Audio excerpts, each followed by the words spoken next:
Hey everybody, Nick Espinoza, your chief security fanatic here, and today I'm asking the question, how do you stop state-sponsored hacking?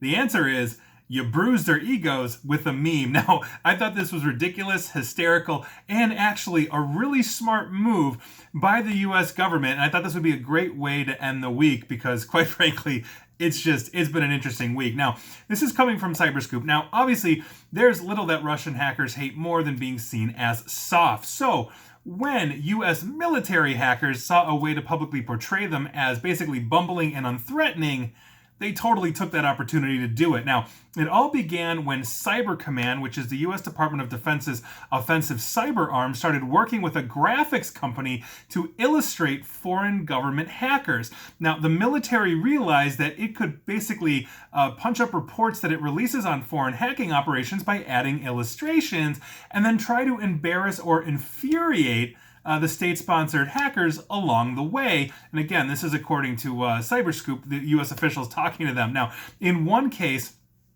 when the Cyber Command started making plans to expose some of the state-sponsored espionage tied to Russia's FSB, they turned to a graphics company to actually develop images that would essentially goad the Russians. To quote that official, "Russia hates to be seen as cuddly or cozy, so we want to tick them off." Now, the best way to do that, they figured, was to actually represent FSB hackers as an endearing but very bumbling bear. The cybersecurity community, obviously, we've been naming bears, or rather the APTs, Advanced Persistent Threats, after Russian hackers such as Cozy Bear, Fancy Bear, APT-29, etc. And so the art that the cybersecurity community uses to portray Russian hackers has typically and historically shown them as ferocious bears. But the Cyber Command wanted to basically avoid giving the Russian hackers a bit of an ego boost, and to quote them, "We don't want something that they can put on t-shirts. We want something that is in a PowerPoint their boss sees and he loses his shit on them." I think this is great. The result was, on October 29th, a report that shows a bear tripping over himself, spilling Halloween candy out of a pumpkin, basically like a trick-or-treat bucket that looks like a pumpkin, and you can go see that online. I'll see if I can post it in the comments sections of my various social media. It's rather amusing. Now, the effort to irritate hackers is just obviously one of the newest tactics in the broader effort by the U.S. Cyber Command to undermine foreign cyber operations here within the United States.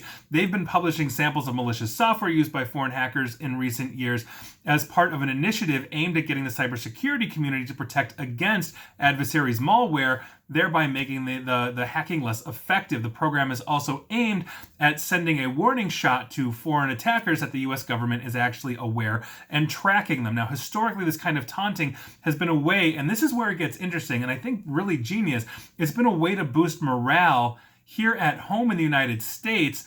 And I think it works in the sense that if we're catching them and we're assigning silly or bumbling memes to them, here we are. Now, according to the former director of U.S. Special Operations Command, Pablo Brewer, and I quote, "When you go back to the heyday of information campaigns, go to World War II, and you look at the messaging governments did to their own populace, it was either a positive message about yourself or it was a negative message against the adversary. I think the silly graphics are more about messaging to the U.S. government and populace and branding," and to quote him quoting something, "if the adversary is not that good, then Cyber Command must be really good." And I actually think that's really an ingenious way. There was another one that they called, I believe it was called Mindful Sloth or Slothful something, that they believe was state-sponsored by China. And the reason why they called it a sloth was because they believe the coding was lazy. And so I think this is just a little bit of psychological warfare, but I think it will really lend itself to some really humorous things, because I would fully expect